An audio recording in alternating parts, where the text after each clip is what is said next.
Ito yung pang Chaka Bells. Opo. Bakit ka pumapayag? Eh, maganda ka naman. Oh, thank you po. Oh, hindi ba't parang, di ba? Kasi nanalo sa kasinungalingan eh. Kagandahan nga po yung laban. Oo. Pero po kasi tinitignan doon yung maganda pero sa paningin sa loob ng bahay lang. May Pag loob ng maganda bahay. sa loob lang ng bahay. Pag lumabas, pangit na. Okay. Ayun yung sinasalihan niya. Eh, lamang siya ron eh. Oo. Talagang lagi ka bang nananalo pagka ganon? Magkanong premyo? Ano po, minsan po nakakatanggap ako ng 5,000, 2,000, 3,000. Gano'ng katagal ka nang sumasali sa Ano contest? po, siguro pang ano na po to, mga 10 ano na po. 10. At lagi kang nananalo naman. Kaya po yung mga barkada ko, mga insecure. Insecure po kasi yan kasi nakuha ko yung jowa niya kasi hindi niya pa nakukuha. So, inaaminado ka nga na may nangyaring something sa inyo noong jowa niya sa jeep. Opo, sa jeep lang. Kaya nakakatawa. Bems, hindi ba marami sa ating mga kapatid ang mahilig sumasali sa mga gay contest or meron din man yung iba sa mga Santa Cruzan, hindi ba? Paano ba dapat na ipaparating sa kanila yung mensahe na dapat walang nagiging ganitong awayan at yung pagbibintang dahil syempre, di ba gusto rin natin naman na yung kanilang contest maayos at matiwasay nilang natatapos. Tiyang, kaya nga merong mga beauty pageants o contest para sa mga kabaklaan dahil dito kami nagsasama-sama bilang mga magkakapatid at dito namin pinapakita ano yung kagandahan, panlabas at panloob ng mga bakla. So, sana yun po yung mangibabaw sa aking mga kapatid ngayon dito pero mukhang sinira at tinibag nila lahat ng mga kagustuhan namin sa ladlad na ipakita yung kagandahan ng mga bakla. Una, hindi po kami suportado dyan sa papangitan na patimpalak na ito. Dahil una sa lahat siyang hindi ito maganda para sa amin sa community ng LGBT. Dahil parang pinapatunayan at pinapatibay namin na pangit nga ang mga bakla at wala itong may dulot na maganda kundi katawa-tawa lamang kami sa lipunan. Pangalawa, yung pong pag-iikot nga namin siyang dapat yan, labanan ito ng kagandahan, talento. Ano yung nasa isip ninyo? Paano yung ba ma-empower, mapapalakas yung sarili? At ano ang may aambag ninyo sa lipunan na inyong ginagalawan? Dapat ganon ang mabasehan siya. Yun, hindi mo ba parang naisip half mo na parang napakasakit din naman sa'yo na parang inilalagay mo din yung sarili mo sa posisyon na binibigyan mo ng pahintulot ang mga tao na tratuhin kang ganon? Hindi naman po. Proud nga po ako sa sarili ko. Na kahit ganito ako, sumasali ako sa mga Miss Gay.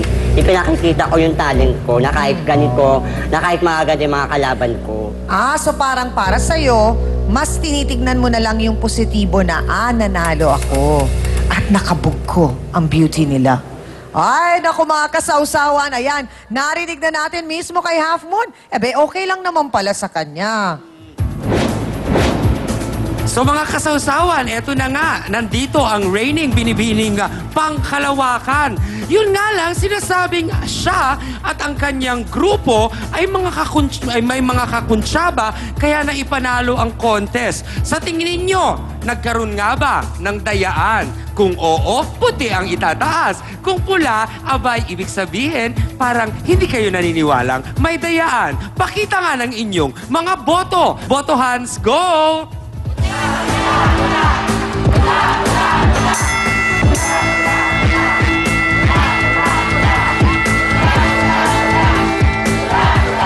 Abatsang, kung ang pagbabasihan ay ang boto ng mga sausawero, mukhang papasok sa semifinals itong si Half Moon kasi mas nakakalamang ang pula. Pero may mga nakikita akong puti na parang nagsasabing, teka lang, mukhang may kakaibang koneksyon nga sa mga judges. Nako, alamin pa natin ang mas iba pang usapin maya-maya lang. Balik muna sa'yo.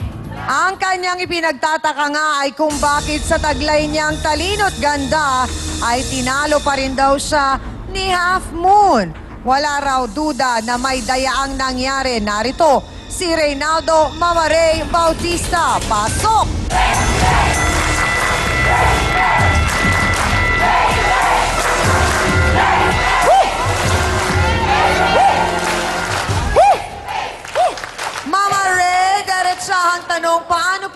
nasabing dinaya po kayo? Sigurado po ako. Isipin nyo naman po, ako best talent na. Best talent ako. Siya wala siyang nakuha. Pero Sorry siya ka, ang mas pumasok sa maganda tatlo ako at sa'yo. nagulat pa ako, title pa siya. Kundi ba naman ang kapal ng mukha? Kaya ang kinakalimutan Pero ko ito na Hindi ba ka bobo ko? ang criteria Hoy, kung doon bobo na ka, dapat bobo nga ka. ay hindi? Kasi 90%. Tsaka. Oh. Pero meron pong talent po yun. Ah. Ano klaseng talent ang ginawa niya? Wala. Acting daw po. Ano po bang talent nyo? Walang ka-acting yung baba na yung half mo na yan. Ano pong talent nyo ang ginawa? Ako, mas magandang talent. Saan kayo nakakita ng nagpatak ng kandila sa buong katawan hanggang nakasindihan ka nagsasayaw? Sige nga, kaya mo ba yon? Ang init pala ng naging talent ni Mama Ray. O mamaya magkakaalaman na kung ano nga ba talaga ang nangyari at bakit sinasabing may dayaan. Magbabalik po ang Face to Face. Isang mapagpalayang gabi po sa inyo lahat. Ako po, ang babaeng bawal ng wakan. Baka hindi na mabitaw. Ang babaeng bawal pong titigan. Baka hindi nyo na po tantanan. Ako nga pala, ang babae na pwedeng suntok. Ayan, pwede nga. Sipain. Ayan, pwede rin yun. Huwag lamang po nga abusuhin. Baka sa sementeryo sa damputin.